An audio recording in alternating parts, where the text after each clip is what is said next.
நம்ம பார்த்திங்கன்னா பஸ்ஸுனால் எப்போ வேணால் போய்க்கலாம். ஒரு பஸ் இல்லைனாலும் இன்னொரு பஸ்ஸை பிடிச்சி நம்ம போயிட்டே இருக்கலாம். ஆனால் ட்ரெயினை பொறுத்தவரையும் அது டைமிங்க்கு மட்டும்தான் முன்னாடியே போய் நிற்கணும். அப்படி அது லேட்டாக வந்தாலும் சரி, கரெக்ட் டைமுக்கு வந்தாலும் சரி, நம்ம தான்ப்பா போய் முன்னாடியே நின்றுக்கணும்.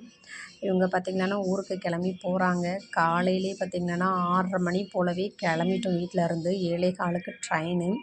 போகிற வழியில் ஏடிஎம்மில் பைசா எடுத்துகிட்டு, அதுக்கப்புறமா டிக்கெட் எடுத்துகிட்டு, அதுக்கப்புறம் சாப்பாடை வாங்கி எடுத்துகிட்டு, இதெல்லாம் முடிச்சுட்டு உள்ளார போகணுன்னா நம்ம டைம் ஆகிடும்னு சொல்லிவிட்டு இந்த வண்டியில் ஒருத்தருக்கு வந்து 30 ரூபா சார்ஜ் பண்ணுவாங்க.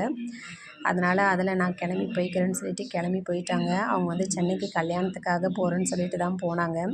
வீட்டுக்கு போயிட்டு மறுபடியும் இதே வழியாக தான் சென்னைக்கு போகிறேன்னு சொன்னாங்க. சரி, அவங்க கிளம்பி வர்றதுனால எங்களுக்கு ஃபோன் அடித்து கொஞ்சம் திங்ஸ் வாங்கிட்டு வர சொன்னாங்க. அப்படியே சாப்பாடும் வாங்கிட்டு வர சொன்னாங்க. சரி, அதெல்லாம் வாங்கி எடுத்துகிட்டு 2:30 மணி ட்ரெயினுன்னாங்க. ஆனால் பார்த்திங்கன்னா அன்றைக்கி 3:30 மணிக்கு தான் ட்ரெயின் வந்தது. 1 மணி நேரம் லேட்டாக வந்தது. இருந்தாலும் டைமிங்க்கு நாங்கள் போய் நின்றுட்டோம். 1 மணி நேரம் வெயிட் பண்ணிகிட்டு இருந்தோம். அதுக்கப்புறம் ட்ரெயின் வந்தது. அவங்கள பார்த்துட்டு அவங்களுக்கு தேவையான திங்ஸ் எல்லாம் கொடுத்துட்டு அவங்களுக்கு ஒரு பாய் சொல்லிவிட்டு கிளம்பி வந்துட்டோம். இதில் என்னென்னா இந்த பையனை தான் 1 மணி நேரம் கிட்டத்தட்ட 1:30 மணிக்கு வீட்டிலேருந்து கிளம்புந்து ரொம்ப நேரம் இந்த வெயிலில் அலைஞ்சிட்டான். நாங்கள் எப்படியோ ஒன்று இருந்துக்குவோம். இந்த பையன் வந்து தூங்குகிற டைமு. அதனால் அவனுக்கு ஐஸ்கிரீம் இது வாங்கி கொடுத்து செஞ்சு சமாதானப்படுத்தி வீட்டுக்கு போகிறதுக்குள்ளே எங்கள் பசங்களும் வந்துட்டாங்கப்பா ஸ்கூல்லேருந்து.